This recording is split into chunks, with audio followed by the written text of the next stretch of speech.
28 mars 2015 à Randan, à l'occasion du festival littéraire La Chanson des Livres.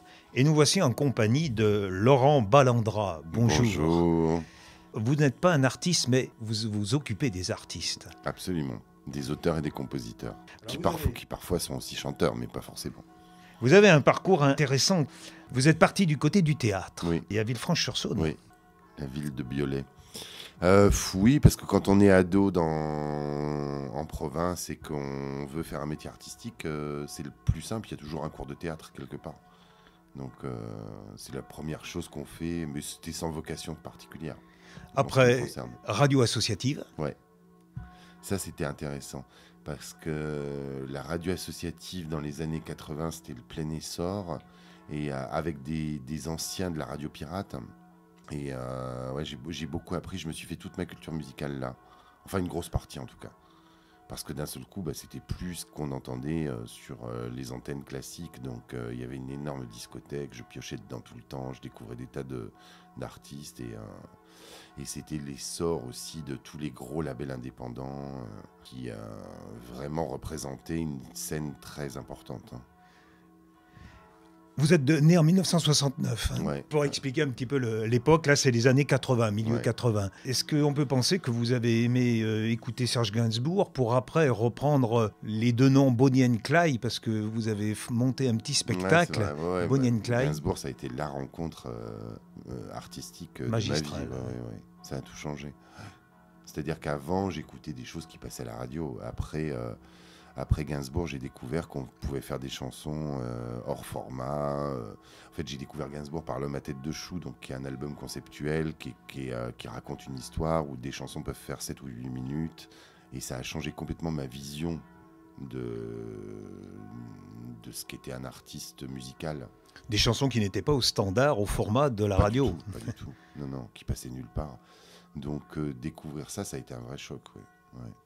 Parce que j'avais des parents plutôt classiques qui étaient de la génération yéyé et qui écoutaient. Bon, alors évidemment, on avait un peu de Renaud, un peu de Brassens, mais c'était essentiellement Johnny, Sylvie, Sheila et Clo-Clo, mes parents. Ah oui, c'est curieux ça. Ouais. Après, en 90, animateur de Radio France en Isère. Ouais. Donc vous sortez du Beaujolais, si je puis dire. Ouais, c'est pas l'expérience la plus heureuse là. L'Isère. Radio France Isère, non, parce que c'était les playlists étaient imposées. Moi, j'aime bien faire découvrir des chansons, j'aime bien promouvoir les artistes que j'aime. Donc, non, c'était très frustrant de devoir. Il y avait des playlists imposées. Ouais. Je suis pas très heureux. Après, la radio, vraiment, vous êtes accroché puisque vous partez au CFPJ de Montpellier, qui le feu, il n'y est plus. Hein. Alors, vous avez eu la chance de faire ça et vous revenez au Beaujolais et vous devenez pigiste du Progrès, journal lyonnais, et Radio Calade. Oui, c'est vraiment... Enfin, j'ai eu une parenthèse Europe 2 entre-temps, je crois, ou après, ou avant, je ne sais plus. Mais où là, j'étais très content parce que j'avais une émission de jazz et je suis tombé dedans. J'avais pas tellement de culture jazz à l'époque. Ça m'a énormément plu. Avant, ça date d'avant que des ordinateurs se mettent à programmer tout seul. Et ensuite, oui, je suis retourné à la radio par le journalisme. C'était la seule solution en fait que j'avais de continuer à faire de la radio. Donc, puis c'était complémentaire. Puis j'ai pas de diplôme, j'ai pas fait d'études, j'avais rien, donc ça me permettait d'avoir un semblant de bagage. Alors, ce que je trouve intéressant dans votre parcours, là, en vous écoutant, on voit comme une flèche. La radio vous a permis d'avoir cette ouverture à une collection de disques que vous n'aviez pas autrement.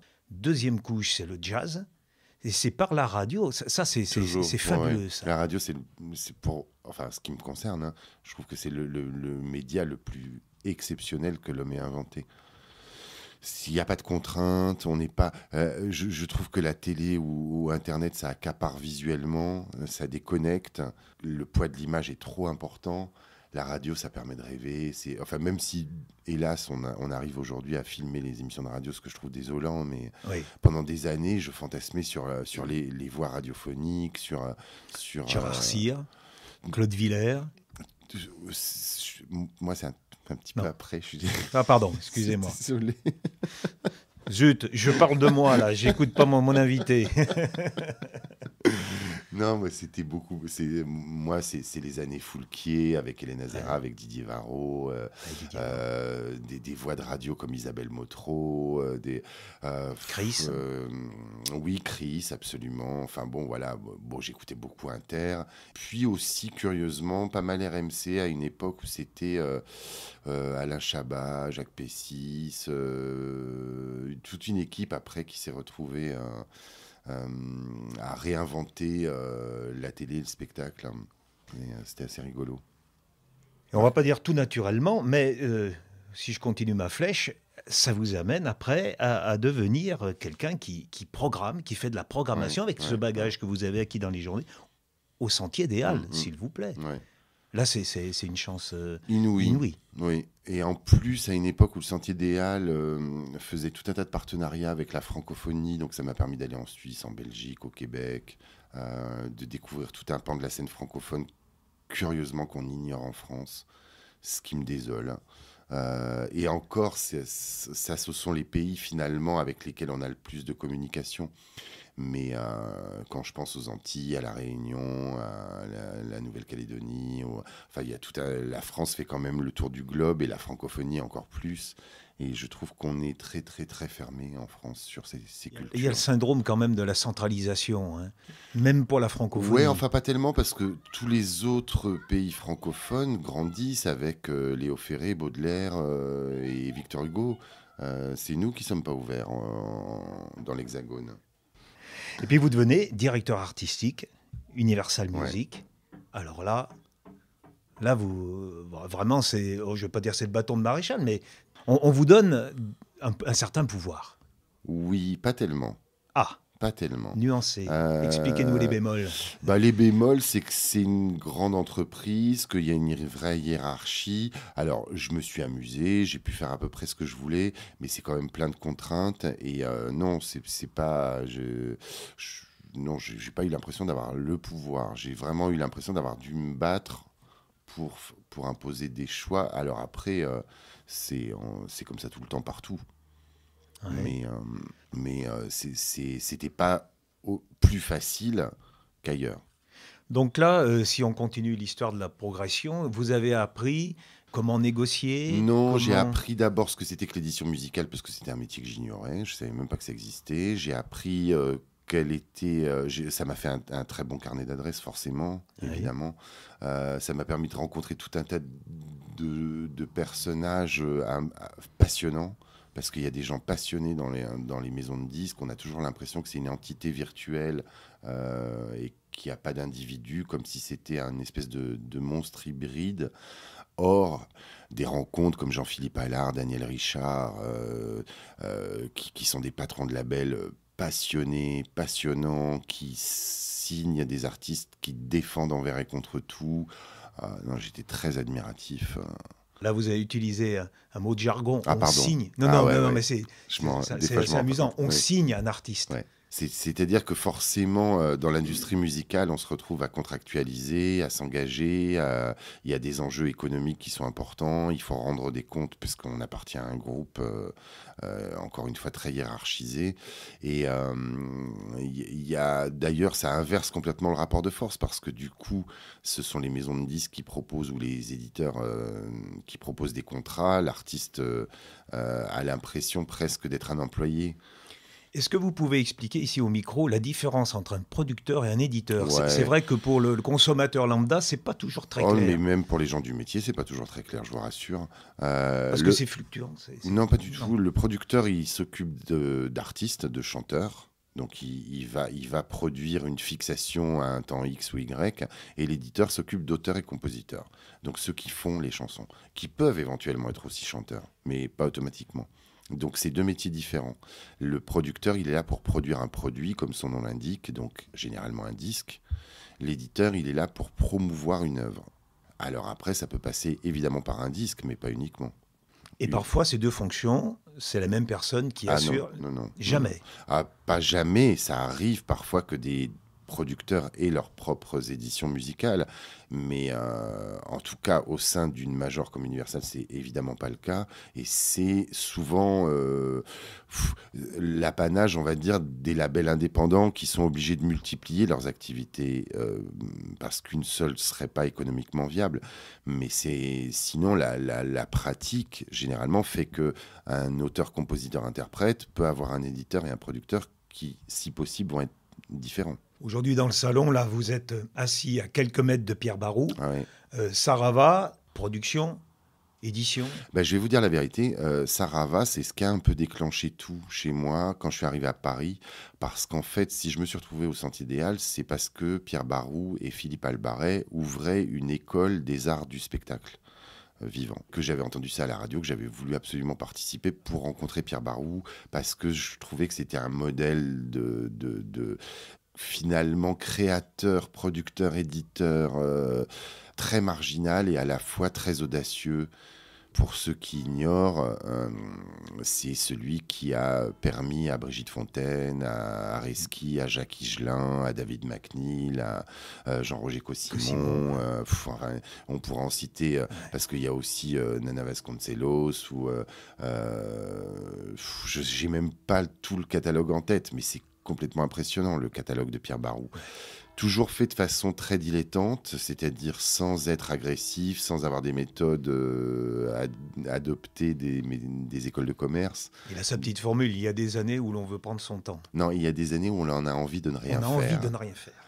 Et c'est vrai que voilà, chez Pierre Barroux, il y avait une liberté totale. Quand Brigitte Fontaine et Jacques Higelin racontent qu'ils avaient le studio, qu'on leur filait un technicien et puis que c'était faites ce que vous voulez, on verra bien ce que ça donne comme résultat, ça paraît tellement surréaliste.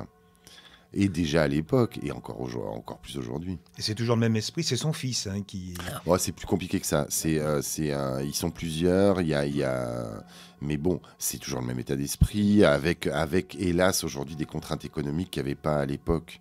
Mais parce que, évidemment, aujourd'hui, tout coûte beaucoup plus cher. Ce passage de directeur artistique, vous l'avez dit tout à l'heure, ça vous a permis d'avoir un carnet d'adresses. Lorsque, quelques années plus tard, en 2004, vous êtes fondateur de l'événement qui se passe ici, la chanson des livres, le carnet d'adresses a été fort utile.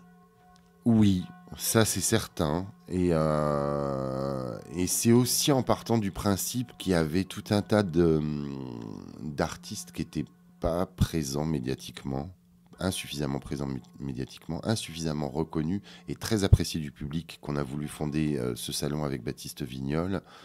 Et la preuve en est, c'est que voilà, il y a plein de monde pour venir voir des gens qui passent pas tous les jours à la télé. Ce qui est curieux ici à Randan, c'est ce mélange justement de gens qui ont été des célébrités grâce à la télévision ou de grands tubes, et puis d'autres pas du tout. Et puis des gens qui n'ont jamais lâché le métier, comme Lafaille, Gilbert Lafaille, comme Anne van der Love. Voilà, c'est curieux quand même ce mélange. Et puis aussi d'artistes très différents. Des artistes débutants. On essaie de mélanger les générations, on essaie de mélanger les genres. Vous savez, moi j'ai été fasciné par l'histoire de la chanson en France.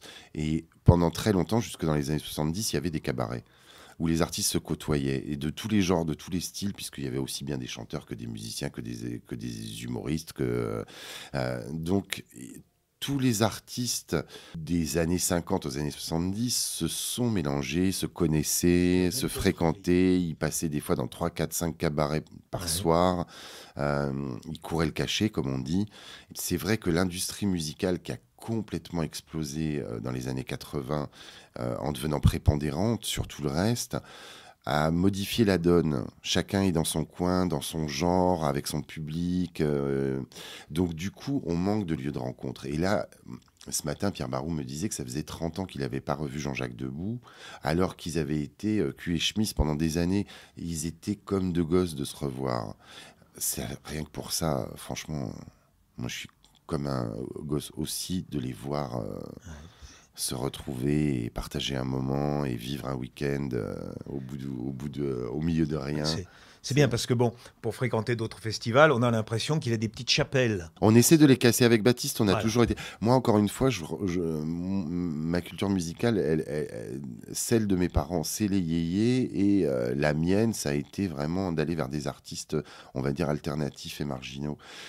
J'ai jamais eu de mépris de la culture populaire, Baptiste non plus. C'est ce qui nous a rapprochés, c'est qu'on a toujours à la fois aimé la chanson exigeante et de qualité, et à la fois la chanson de variété. Mais la chanson permet tout, c'est un genre musical qui permet justement d'être très large. Mais je crois qu'il ne faut pas penser que le public est fermé et obtus, et on draine de plus en plus les gens à n'aimer. On fait des chaînes thématiques, on fait des émissions thématiques. Je trouve ça criminel presque, parce que ça ferme le public au lieu de l'ouvrir. Et quand Jacques Chancel est mort il n'y a pas très longtemps, tout le monde se targuait de reprendre son slogan qui était « Il faut donner au public non pas ce qu'il aime, mais ce qu'il pourrait aimer ». Ok, ça c'est bien joli d'écrire ça. Après, il faut le mettre en pratique. Quelqu'un comme Pierre Barroux est aussi le symbole de ça. C'est-à-dire qu'à la fois, il a permis à Higelin et Brigitte Fontaine de signer leurs plus grands albums et d'être révélés à un public exigeant. Et à la fois, il écrivait pour Françoise Hardy et pour Nicole Croisille. Il ne faut pas imaginer une seule seconde que les artistes sont obtus, qui sont complètement coincés. Ils adorent se rencontrer les uns les autres. Ils adorent aller sur des terrains qui ne sont pas les leurs a priori. Et moi, c'est vrai qu'en tant qu'animateur radio ou directeur artistique ou éditeur, j'ai toujours cherché à faire des rencontres improbables. Alors on y arrive, vous avez cité le mot éditeur. Après, vous faites le pas et vous créez votre propre société. Ouais, c'est plus compliqué que ça. C'est les artistes, en fait, parce que je suis parti d'Universal, je ne sais plus, en 2005, je crois. Et au bout de 2 ans, une partie des Olivier Ruiz et Marine Nimier m'ont demandé de monter ma boîte et pour me rejoindre, pour continuer de travailler avec moi. Donc la société Ballandra Édition. Ouais. Il y a les Ogres de Barbac aussi. Ça paraît prétentieux, mais j'avais plein d'idées de noms qui étaient tous déposés, j'en ai ras-le-bol, et comme j'ai pas d'homonyme, je me suis dit, bon, je vais prendre le mien. Ça se retient. Non, pas tellement. Non, ça se retient pas. Mais en parallèle aussi, vous mettez le pied du côté de Textuel. Ouais. Enfin, ça c'est vraiment Textuel. Moi, je les ai connus chez Universal. Où en fait, je m'occupais du catalogue de Georges Brassens pour mon plus grand bonheur, et Marianne Théry, la directrice des éditions Textuel, a voulu publier les manuscrits de Georges Brassens. Et je me disais, mais comment personne n'y a pensé avant ? Et c'était la première fois qu'un éditeur littéraire publiait des manuscrits d'un auteur de chansons. Il n'y avait jamais eu ça avant. Et je trouvais l'idée fabuleuse, et je me suis dit, mais c'est invraisemblable que personne n'y ait pensé, que personne n'ait jamais fait ça. Et voilà, et donc quand j'ai quitté Universal, elle m'a sauté dessus, si je puis dire, en me disant, il y a un créneau, il y a des passionnés de manuscrits, il y a des passionnés de chansons, j'ai envie de me lancer là-dedans, est-ce qu'on pourrait faire des livres ensemble ? C'est l'originalité de Textuel, manuscrit de Claude Nougaro, bien entendu Serge Gainsbourg, on a compris pourquoi. Ça a été quand même un trip. Et ces deux-là ont eu le prix de coup de cœur de l'Académie Charles Cros en 2006. Mais j'en reviens toujours pas. Hein. Déjà, j'en reviens toujours pas de faire des livres. C'est ça, comme on disait autrefois. Ça me paraît... j'ai l'impression de parler de quelqu'un d'autre, vraiment. Parce que j'ai le syndrome du mec de province qui n'a pas fait d'études, et que je me dis, il y a tellement de gens plus brillants. Donc j'en reviens toujours pas d'avoir fait des trucs comme ça. Je trouve ça... La vie vous a gâté alors de ce côté-là. Ouais. Vous sentez un petit vernis, comme on dit. Ouais, vraiment j'ai l'impression que c'est quelqu'un d'autre. C'est bizarre. Hein. Après Coluche, un mec libre. Mais ça c'est pareil, c'est un truc de dingue. C'est Véronique Colucci, parce que Gainsbourg et Coluche avaient travaillé ensemble, qui m'a dit, mais moi j'ai les archives de Michel, personne ne les a jamais exploitées. Donc j'étais le premier à mettre le nez dedans. Je trouve ça invraisemblable. Quand on vous confie comme ça un liasse, un carton avec les manuscrits, les documents, il y a un petit frisson. Non, non, ça m'a Non. paralysé, ça m'a complètement tétanisé. Ah oui, c'est plus que le Je frisson. me ça. revois avec les manuscrits de Gainsbourg, persuadé que j'allais me faire braquer ou que j'en Oui. dormais pas la nuit. C'était Ah oui. ah non non, ça me rendait malade. J'avais peur qu'il arrive quoi que ce soit, qu'il y ait une tâche, qu'il y ait d'abîme. Ah non, c'était une responsabilité monstrueuse. Alors tout doucement, vous glissez un petit peu vers l'éditeur, mais aussi le biographe. Non, pas D'une tellement. J'ai certaine pas façon. fait. Non, c'est pas la biographie. J'ai jamais fait de biographie. J'ai toujours essayé de faire des livres qui n'existaient pas, en me disant. C'est l'histoire des chansons plutôt. Alors ça, je l'ai fait une fois pour La Martinière, l'histoire des chansons de Nougaro. Alors forcément, hein, dans le cas de Nougaro, c'est très autobiographique, donc forcément, ça tend vers la biographie, mais j'ai jamais voulu faire de livres où je me disais, il y en a déjà 10 qui existent, ça sert à rien, on va pas en faire un de plus, quoi. Donc à chaque fois que j'ai fait un bouquin, ça a toujours été en me disant, ah oui, tiens, ça manque. Et effectivement. C'est montrer à l'éventuel acheteur du livre le travail de l'artiste. C'est tout ce qui m'intéresse. rentrer dans la- C'est partager avec les autres ce qui me fait vibrer et décrypter, essayer d'expliquer comment quelqu'un crée une œuvre. Parce que c'est pas donné à tous les artistes de créer une œuvre. Et si on n'a pas les clés, on passe à côté. Mais c'est comme, par exemple, j'ai pas du tout de culture artistique, on va dire au sens large du terme, c'est-à-dire que la peinture est un domaine. J'ai jamais été dans un musée enfant, je connais rien. C'est vraiment, j'ai aucune notion de l'histoire de l'art. Je me suis rendu compte en voyant un jour un documentaire sur Picasso à quel point connaître sa vie permettait d'aborder son travail de façon complètement fascinante. Et pour certains auteurs, on est dans cette démarche-là. On peut tout à fait aimer Claude Nougaro sans connaître l'histoire de ses chansons. Mais une fois qu'on connaît l'histoire de ses chansons, on les écoute différemment et on les redécouvre. Peut-être justement ce manque d'une connaissance académique qu'on ne vous a pas transmise vous a permis d'avoir une innocence, mais dans le bon sens du terme. C'est-à-dire que vous abordez ces œuvres avec ce regard-là. Oui, et à la fois ça me handicape parce que j'ai pas les références essentielles de quelqu'un qui aurait fait un minimum d'études ou qui aurait du moins appris à apprendre. Voilà. Est-ce que vous avez l'art de la synthèse? Parce que quand je regarde les titres Ouais. sur Coluche, Pascal Sevran, alors Sevran certainement vous l'avez eu par le biais de Baptiste, Oui, oui. Bon, puisqu'il a travaillé avec lui. Mais enfin, c'est un pamphlet, on est dans un autre registre. D'accord. Mais Ouais. Gilbert Bécaud, chaque fois, il y a le nom de l'artiste est suivi. Alors, c'est pas le sous-titre, il est dans le Oui, titre, mais ça- c'est le sous-titre. Coluche, un mec libre. On annonce un peu la Ah ouais. synthèse. Pascal Sevran, le maître chanteur. Gilbert Bécaud, la première idole. Ça m'a frappé quand j'ai vu vos C'est titres. important. Je me dis, Oui. ce gars-là, il doit avoir... Il donne la clé finale, mais c'est un bon travail journalistique, ça aussi. On dit de quoi il sera question. Mais ça peut permettre d'avoir justement ce regard synthétique, d'avoir accès à ce regard que vous livrez. Bien sûr, oui, oui. Mais pour ça a été bien le CFPJ. C'est vrai qu'aller directement à l'eau, c'est essayer de tout de suite être pédagogue sans être pénible. Et puis chez Textuel, le premier truc qu'elle m'a appris, c'est il faut que ta grand-mère puisse lire ce bouquin et comprendre de quoi tu parles. Bien. Donc j'y pense. Et puis je suis content quand ma grand-mère me dit qu'elle a lu un bouquin sur Claude Nougaro. Ah oui, en plus, vous allez jusqu'au bout de... Ah ouais. C'est pas une formule, Non, vous allez non. présenter votre livre à votre grand-mère. Vraiment. Alors, excusez-moi, j'ai pris un parcours là très chronologique, Oui, mais oui. c'était mon regard. Et j'ai tout de suite vu cette espèce de continuité après votre futur. Il y a quelque chose qui vous tenterait? Oh, il y a plein de choses qui... c'est horrible. Si je pouvais si je pouvais vivre 4 vies en même temps, je le ferais. Enfin, d'ailleurs, c'est un peu ce que je fais, mais moi, c'est transmettre. C'est vraiment faire partager. C'est vraiment... voilà. Donc, continuer de le faire envers et contre tout, en me disant que plus on a de médias, moins il y a de diversité. Même si aujourd'hui, j'ai un vrai combat qui est la francophonie. Encore une fois, je reviens à ce que j'ai dit tout à l'heure. Je pense que dans l'Hexagone, on est complètement fermé sur les autres cultures francophones, que c'est un problème, que ça va nous retomber sur le coin du nez. Je pense que des gamins de banlieue d'origine africaine, antillaise ou d'Afrique du Nord qui sont complètement absents de la culture française.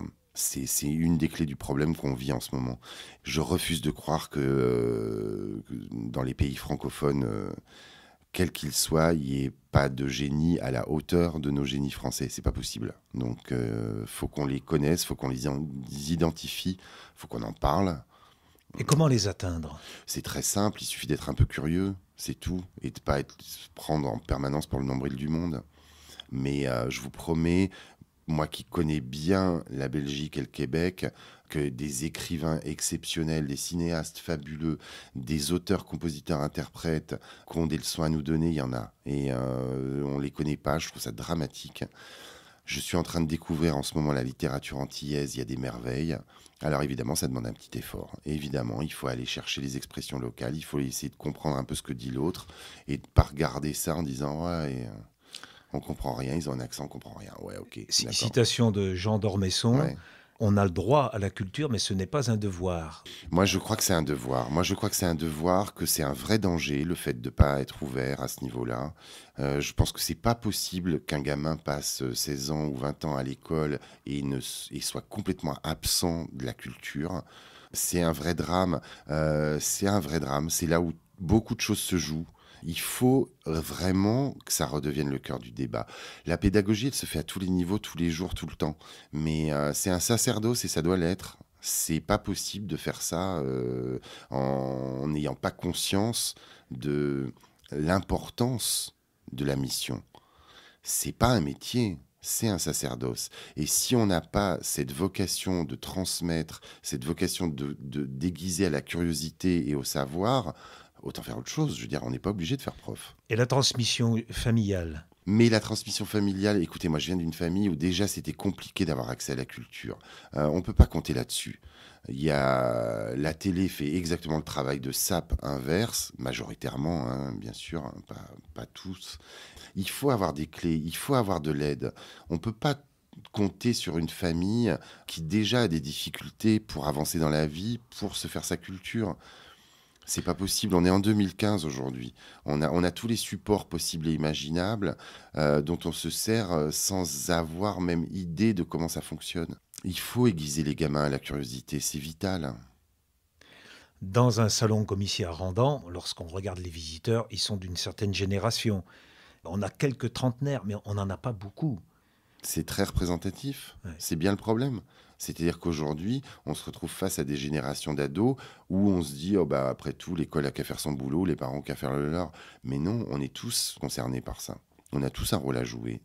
Et la pédagogie de n'importe quel enfant de l'Hexagone, elle est entre nos mains. Mais c'est ce que vous faites aussi en faisant ça, en transmettant. Voilà, c'est ce qu'on fait chacun à notre échelle.